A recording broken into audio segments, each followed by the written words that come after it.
it was eat a banana for breakfast, maybe something for lunch, and Mm. then dinner was do whatever you want, eat as much as you can to make up for what you didn't eat, and then go right to bed after. So it's like it was headed to an early grave doing that.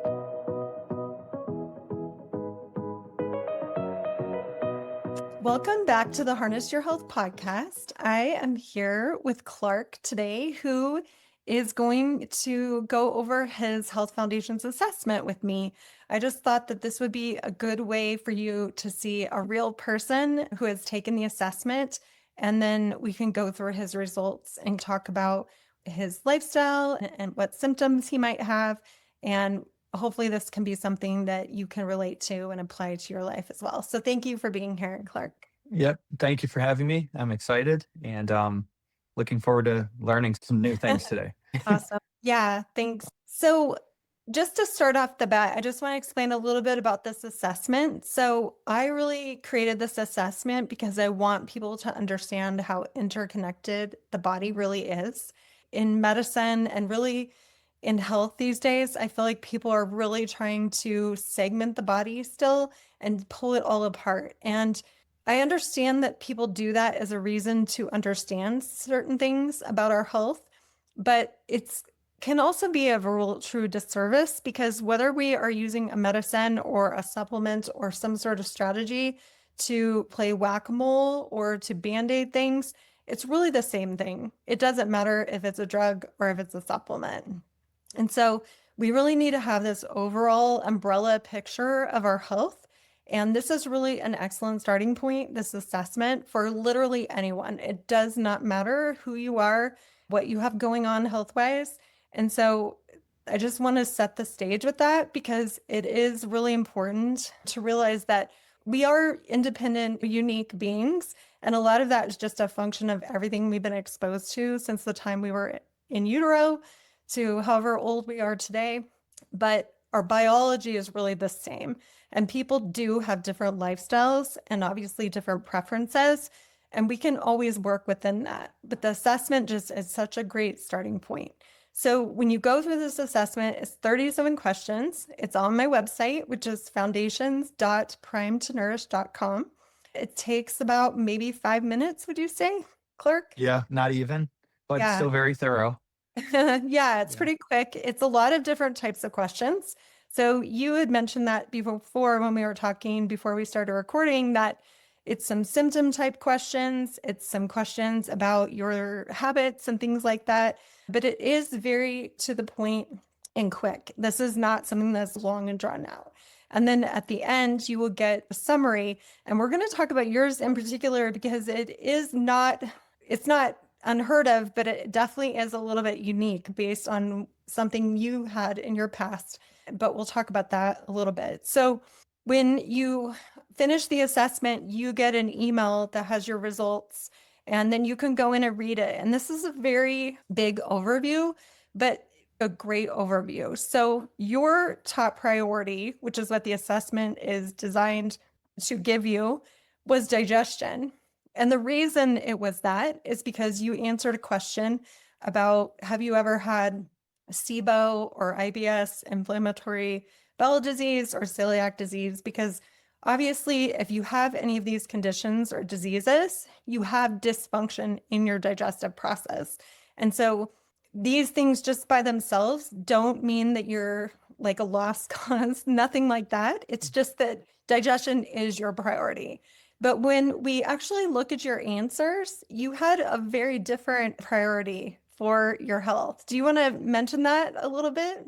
Yeah. Are you referring to the habits and like my eating habits? And the second thing that came up was the circadian rhythm stuff. Right. And based on like recently dialing into my health as a almost 30-year-old, I am a firm believer that my habits are creating any of the questions that I answered that were not the best answer. Symptoms that I experience can probably be related to my habits. And I know we're going to talk about the SIBO thing, but just based on how the SIBO has come and went in my life, I've recovered quickly when I had it, and any inkling that I had it another time, everything stabilized. I'm so glad you brought it up. So the question that we're referring to is really the last question. If you take the assessment, you'll see it, and it's just what I described before. And so Clarke has this history of having SIBO when he was a teenager. A question he asked me before we started recording was, if you've had SIBO once, do you always have it? And I told him no. There's definitely people who have healed from SIBO and never looked back. But he has another occurrence that was more recently where he ate some food that maybe wasn't thoroughly cooked, or there was something in there, and he got some symptoms that he had some GI disruption, like we all know what that feels like. And then his body was able to recover. And so I think that's just a great question. The assessment is designed to put you into that digestion category. But with all that in mind, I would say that your digestion is probably actually doing really well if you were able to recover from that food Mhm. exposure episode, the recent one that you had. And just to clarify, it wasn't what you would typically call food poisoning. It went on, it was lower or not lower, whatever. It was GI. It went on for, but it was also stomach too, but it went on for weeks. It was almost a month of me barely eating. That was when it was cause for concern. Okay, I need to start figuring out what's in there and what's not in there and what needs to be in there and what shouldn't be. Yeah. But then it did, like we just talked about it did stabilize. With my diet, I didn't take any supplements that were out of the norm, but I was at the point where I needed to figure it out. And then it just, of course, you start pursuing it and it goes away. That's your body in action, right? Your Mhm. body knows what to do and it knows how to support you and heal you. Sometimes it doesn't have all the support it needs. I talk a lot about nutrients and how nutrients are involved in every biochemical process that your body goes through. And you had some under nutrient stores probably. You're also young. I would consider you young. And so you have Mhm. that on your side. And then whatever you were taking in from a food standpoint was helping to support your body, and it did the magic, right? So it's partially your Mhm. digestion, it's partially your immune system that's able to go in and deal with whatever it is. It's your Mhm. microbiome and the connection with the immune system, and all those things work together to get you over that hump. So yeah, it's amazing that you were able to recover from that without a lot of intervention. There are definitely people who have like this recurrent SIBO process.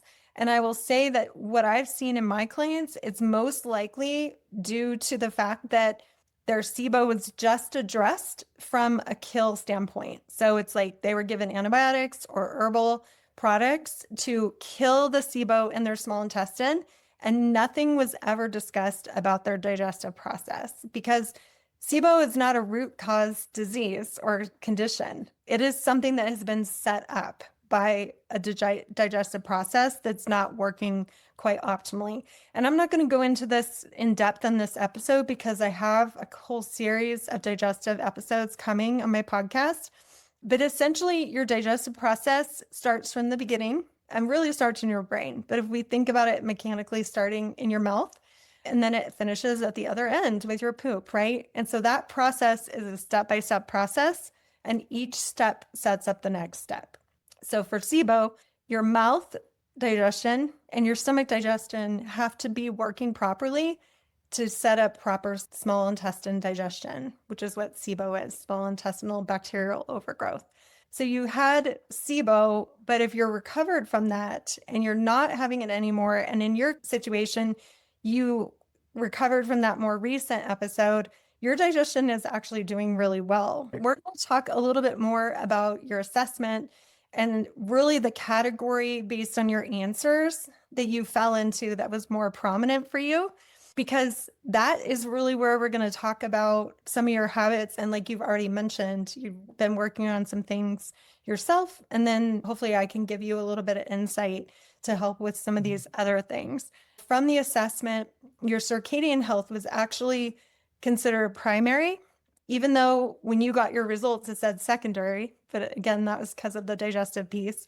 And then your nervous system would have been secondary. And what Mhm. I always like people to know is that those two things are intimately connected because our body runs on a 24-hour clock. And certainly people have different lifestyle patterns where they get up at different times in the morning, go to bed at different times, or if they have a shift working job, obviously those things are going to greatly affect it. But our traditional biology of us as humans is to get up when the sun gets up and go to bed when the sun goes down. So obviously in the winter, it doesn't work quite as well because the sun's going down at 4 or 5 o'clock, right? And most people don't go to Mhm. bed then. But the important thing to think about here is that the connection with your nervous system, and there's so much information about nervous system regulation on the internet right now, that is intimately connected with your circadian rhythm.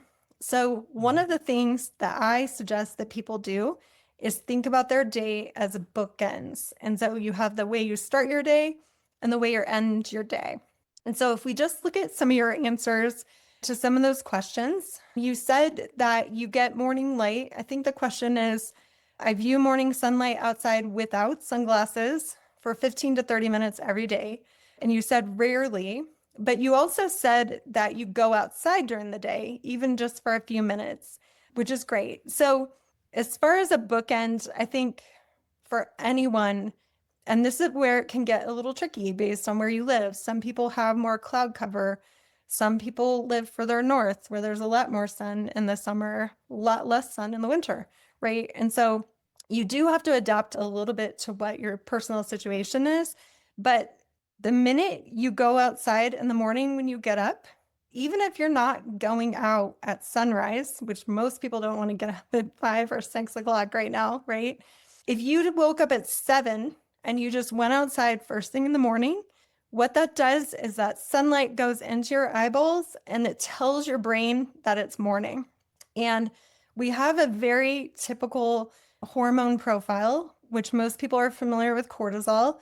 And a lot of people think of it as a stress hormone, which it is. However, we have normally higher cortisol in the morning, and then our curve should go down as the day goes on. And so another question that you answered was, I have trouble getting going in the morning. You answered Okay. always. So yeah, the daily sunlight exposure, getting up in the morning, seeing the sunlight, not as disciplined as going outside right away and seeing it. I'm not driving at the crack of dawn to work. I'm usually out and about around 7:30 or 8 a.m.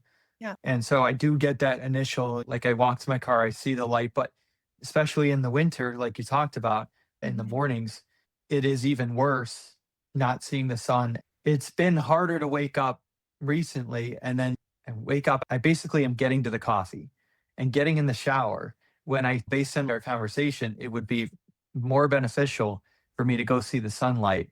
But basically, as soon as I actually want to be awake. Yeah. And It like, feels, I think it's what people really need to think about this. And I say this with complete understanding because this was me. Is I was like, I'm not going to go outside first thing in the morning. It's literally Mhm, just such a change of habit. And mhm, so I started doing this and it helped me tremendously. I just felt so exhausted every morning. And I tried this years ago and it was life changing for me. And I will mhm, say that from an energy standpoint, also from a digestion standpoint, there's a lot of people who are constipated, struggle to have a bowel movement at all. But really, we want you to be having a bowel movement in the morning if possible. This is a perfect thing to do to also set your digestion because your large okay. intestine, which helps produce your bowel movement, is most active in the morning. And so it's such a good anchor to your day. So, yes, it doesn't really matter what time you're waking up. I would literally just start with going outside when you get up. And you guys have dogs. I have a dog. Sometimes I think in the beginning when I started doing this, I just took my dog outside because that was my excuse to go outside. I was like, oh, I'm just Mhm, going to take her. And so, yeah. whatever trick you need to get yourself out there and start Mhm, with a few minutes. I live in Colorado. It's almost always bright and sunny in the morning. If it's not like that where you live, it's okay. You really need to spend a little bit more time outside, but don't stress about that part. Just mhm, give yourself 5 to 10 minutes. And then after a week, do you notice a difference? And if you yeah. don't notice a difference, I would say that maybe you need a little bit more time each day outside. And so maybe you could make it a full-on walk, or you could drink your coffee outside or Yeah, eat that's right. breakfast. Or delay the coffee as you Yeah. know, I I know mean, that's a good thing delaying to the do. So coffee is a little bit of a part of it too. We don't really have a question about that in this assessment, but just so people know, if you are relying on coffee to get your cortisol up in the morning and to get you going, it's really just such a false habit. It's doing it, it's getting it up, but you want your body's own hormonal system to be like working as it's meant to work. And so that's why the light and being outside is just really helpful. It gets your cortisol up, gets your body reminded, oh yeah, it's light. I'm going to start my day. So that's really the morning anchor, is just getting that habit in place and starting. And if you miss a day, don't stress about it. Just start over and just do it again the next day. None of us are perfect, and consistency is very important. But I usually tell people to give this 2 weeks. Give it 2 weeks, be consistent, and then evaluate and see, maybe you need a little bit more time. Maybe you need something else. Maybe you need a little bit of exercise with it. Everybody's a little bit different. it's a tangible too from someone taking this assessment and obviously never taken it before. One of the goals was to get a couple tangibles out of it and a couple things that we're talking about the why, but also what to do, Yeah. so I just wanted to Yeah, add that. exactly. Yeah, I love it that you brought that up. Yeah, and so I really like to start with the morning. If you can build on the morning routine and then work your way through the rest of the day, I feel like that is really the way our bodies were meant to work. But sometimes people just struggle with that for some reason. The other bookend of the day, which is probably obvious, is the end of the day. And that is sometimes easier for people to manage, sometimes not. But you answered a couple questions in the assessment about your energy during the day. I experienced an energy crash later in the day, and you said often. I use caffeine and sugar to keep myself going during the day. You replied always, and I will just say I have been here. More so caffeine. Yeah, caffeine. Not Yeah, I'm pretty good with sugar for the Okay, most part. that's good. Any form of sugar, but Yeah, yeah, go ahead. the caffeine. Yeah. So Yeah. basically, when we don't feel the energy, and really the lack of energy can be from multiple different things, but also we have to think about our nervous system and how regulated we are. So most people think of this as a stress thing, big stressors in your life, family things, relationship things. Obviously, this is not about that. The biggest thing you can do for your nervous system that's going to provide you with regulation to help give you energy is to have these daily rhythms in place. It's amazing when you have just a morning practice of going outside in the morning, how it helps regulate your nervous system. The second step to that, you did mention that you eat breakfast within about an hour of waking up. Like you mentioned already, drinking coffee on an empty stomach is not super regulating to your nervous system. So if you started the circadian rhythm morning light habit and then got that under your belt and then decided to start eating breakfast and drinking your coffee with your breakfast, that would be a next great step for you, because that is going to bring you regulation the rest of the day. Your nervous system needs certain things. It needs food. And that doesn't mean that people who fast can't do this or use these strategies. They certainly can with a little bit of nuance. But also, it needs protein. Your protein is really something that helps sustain your hunger and keeps your hunger at bay.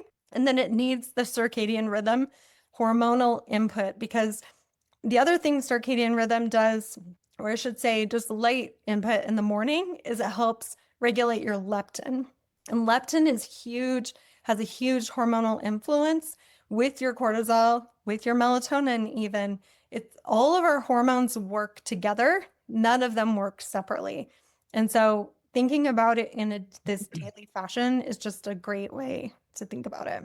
We talked about the energy crash a little bit. I would say the other thing that kind of jumped out at me was that you eat, let's find the exact question. I eat dinner and stop eating at least 3 hours before going to sleep. This is so common. I feel like so many people eat late, especially in the summer. It's harder. We have more stuff going on, right? And then you're tired at the end of the day, and so you go to bed. So common, and especially in our modern society, I think. And then, of course, the snacking, the treats, all that at night too. I feel like I hear from people that they're eating for hours sometimes because of that. So the way that this is so disruptive is really about your melatonin. So if we were thinking about cortisol in the morning is high, we want your melatonin to be high at night because that is the hormone that signals for your cortisol to be low so that you can go to sleep.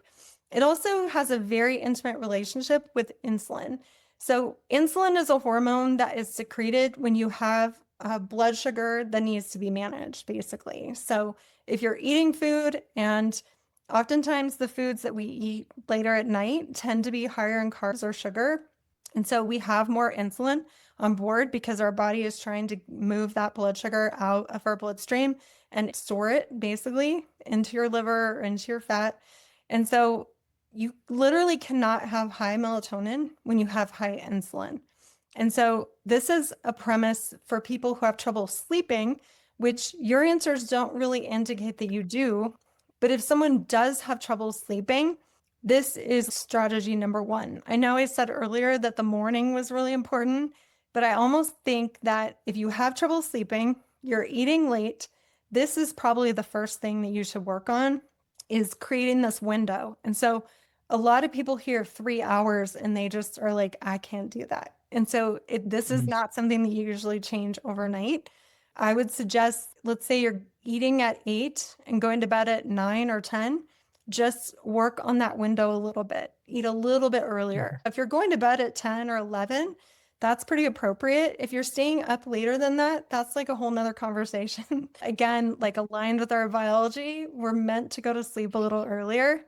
Obviously, that can't happen every night, but just push that window out a little bit. Start with making it 2 hours instead of an hour and a half or something like that. And gently Mhm. work on that. Work on it every day as best you can. And again, if you have a party or a late dinner or something like that, don't beat yourself up over that. Just start again the next day because what's more important to your body is a consistency and not dwelling Mhm. those individual events, if you will. It's not a unique experience, but my perception on it, it's like chicken or the egg, the end of the book or the beginning of the book. Where do you attack it first? Which is like all true, right? It's a really good way of framing it. My personal experience, as we talked about the cortisol spike, whatever, is struggling to eat during the day, during a busy work day. So even if the time may be there, we'll get rushes at work, whatever, naturally your cortisol is going to go up a little bit. That's a normal response to being that busy. The morning is something I need to implement. At night, I have been preemptively doing what we discussed is just try to work everything back, baby steps. Started by pushing my bedtime back, and then from there push or forward, not back, earlier to around 10 o'clock, and then it's okay. Now we're gonna eliminate the carbs, okay, at night, and then now we're gonna push it back and keep less carbs, earlier dinner, and whatever. But it's really finding those pockets in the day that my cortisol isn't suppressing my appetite.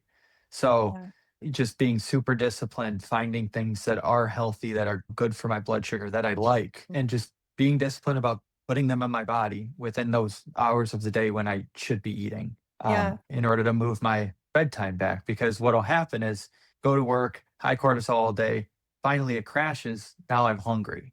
I'm not busy. I'm not in survival mode dealing with customers. And I know it sounds silly, but and then you get home and now I can eat. Now my body, I went out, I hunted, I took the hunt over to the cave, and now I can eat. No, I'm so glad you brought this up because this is so common for so many people because we do live in a busy life. Our modern society is busy. And if you're working a job during the day or at night, it doesn't matter. Most people's jobs are busy and they're on the go. And I think the important things to think about in an ideal world, if we could do this, let's just take the work part out of it, right? We don't have to worry about work. It would be better for us to eat bigger meals. Obviously, always well-rounded, like obviously with carbs, protein, and fat, depending on those amounts depend on what you need individually, but always balanced. And that is so important for so many reasons, obviously from a nutrient standpoint. But when we eat like that, our body has all the cofactors together in our food to have the nutrients it needs to function. And then protein and fat also help to stabilize your appetite, let you go for 4 hours between meals. And so you're not constantly snacking all the time. That is super disruptive to your digestive process. But in an ideal world, it'd be great if we could eat more during the day and a lighter dinner. And that is really hard for people to wrap their heads around. I am in that same camp, but I have managed to do this. And I would say that one of the things you could think about for the middle of the day, and so maybe it's not your breakfast is a big meal because that would be challenging for a lot of people. Maybe it's your lunch or whatever your second meal is. And like you mentioned, if you are busy and your cortisol is high, you're not going to be super hungry. And so, how can you down regulate yourself to be able to eat? Now, you might not get to the point where your stomach is growling, but there are a couple things that you could do that could help downregulate you. One of them is some breathing exercises. And it sounds crazy. You're like, I just got off the phone with the customer. I'm busy working. Oh, I'm just going to do some breathing now. But it really does work. And if you do it consistently, your body will start to respond because it knows what you're doing. You already mentioned that you don't have an appetite when you're in this more sympathetic state anyway. You're not going to digest your food very well. Your body cannot digest when you're in that sympathetic high stress state. And so figuring out a few things you can do to kind of down regulate yourself. What I do, just because I work from home and it's just easy for me to do it, is I just go make a couple laps around my yard. And so I walk around in my yard bare feet. And so it's got the grounding principle with it. I'm outside. Hopefully it's not snowing. It's summer right now. So it's usually decent weather in the middle of the day. And I go out there and I just take it all in and I start doing a little bit more breathing right then. And then I usually eat something for lunch that's fairly easy to put together, either because I planned it that way or that it's just leftovers or something.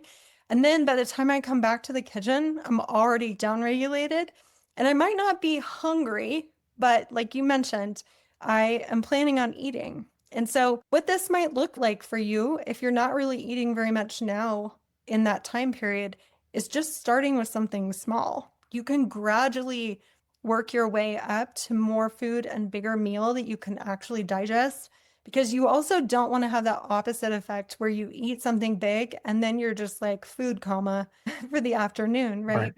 So it's a Hmm. little bit of a balancing act. And I usually have people think about this for something like this for like a month. And that might sound crazy to people to think about something for that long, but you literally just can think about it for a month. So this first week, I'm literally just going to work on eating something well balanced in the middle of the day. Maybe it's only a couple hundred calories, but it's better than zero, which is what I was eating before. Do that for a week and then see how you feel. Then the next week, can you increase that a little bit? Maybe you do need a little routine like I have going outside. Most people can go outside. I've heard people say, I'm working in an office building or something like that, and I just can't go outside. I'm like, why can't you go outside? You can go Right. outside. Like those Not a are prisoner. beliefs that we put on ourselves, right? And so you just need to think, make it simple for yourself and make it be something that you're like, I can do this. I have 5 or 10 minutes. It's worth it to me to bring this into my process. Yeah, I think the breathing was a really good suggestion. Anyone in the holistic sphere or natural sphere is always said that. They're just, when you talk to them about any of this stuff, but it's so true. It's not like I'm not putting it off. I'm saying if I were to make that a big staple, is that anytime you want to eat, or like you talked about your routine, whatever mine is going to be, but breathing is number one in there. It has to be. And now intentionally doing it, thinking about, okay, I may do this subconsciously, like I may go to the bathroom or I can step outside. I'm able to step outside at my job. But even doing it intentionally might reinforce that the pattern of doing it and also just what it's meant to do for me. Because even if I can get myself to eat, which I may be able to do, it's like I still want that second part of that, which is digesting the food well. So, yeah, that's a really good suggestion. Yeah, so I think we talked about a bunch of different strategies here, and this assessment gives you that primary, secondary thing that you need to look at, but also just do something, right? Pick the easiest thing that you think is easiest for you to implement because Also, the way our brain works is we implement something, we're successful with it, we're much more motivated to keep going.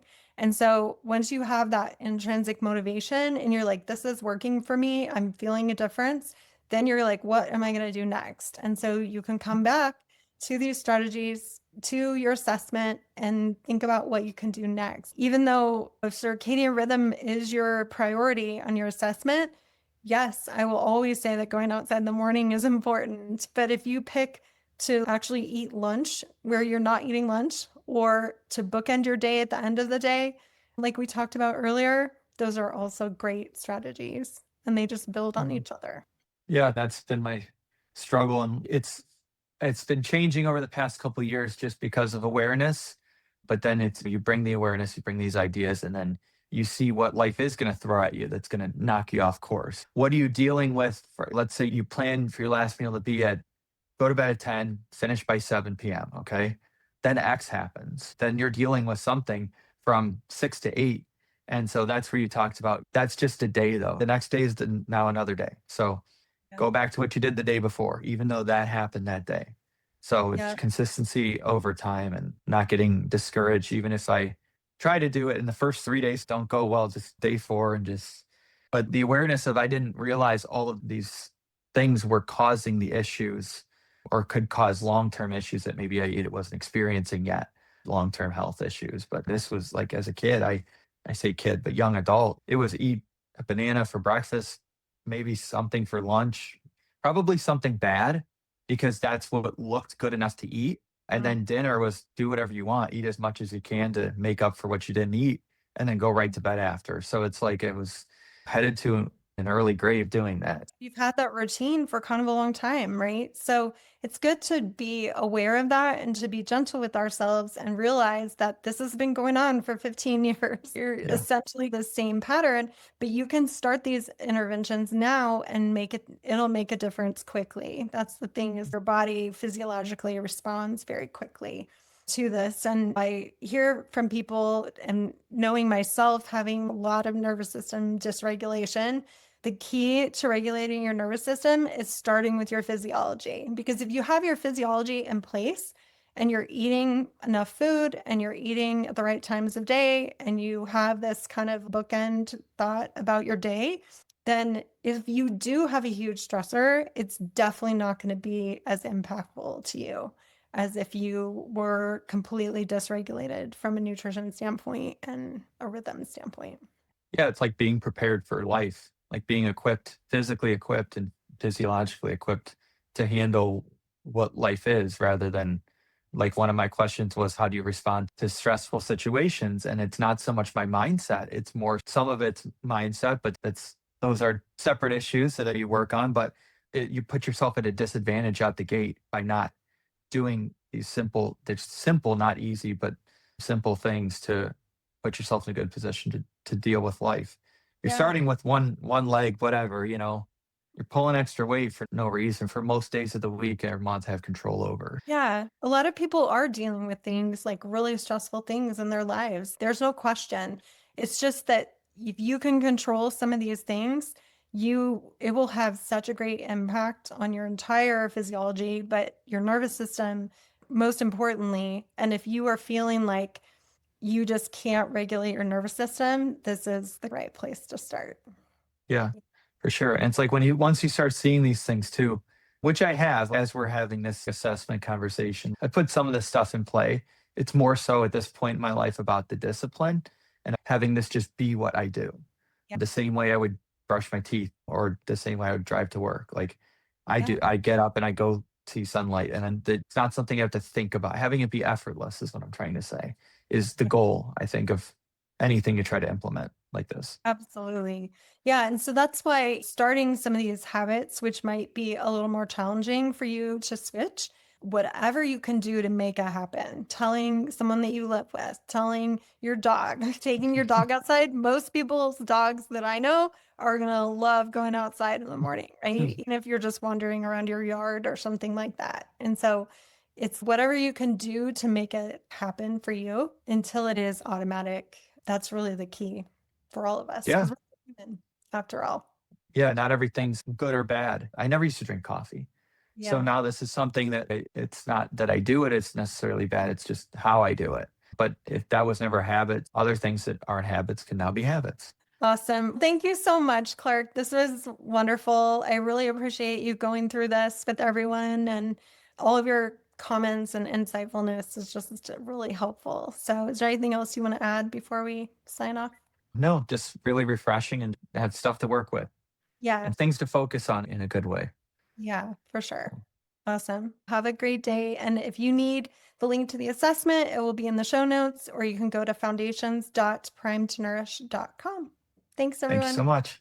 The information shared on this podcast is for educational and informational purposes only and should not be considered medical advice. I am not a medical doctor, and this content is not intended to diagnose, treat, cure, or prevent any disease. Please consult with a qualified healthcare professional before making any decisions related to your health, especially if you have a medical condition or are taking medications.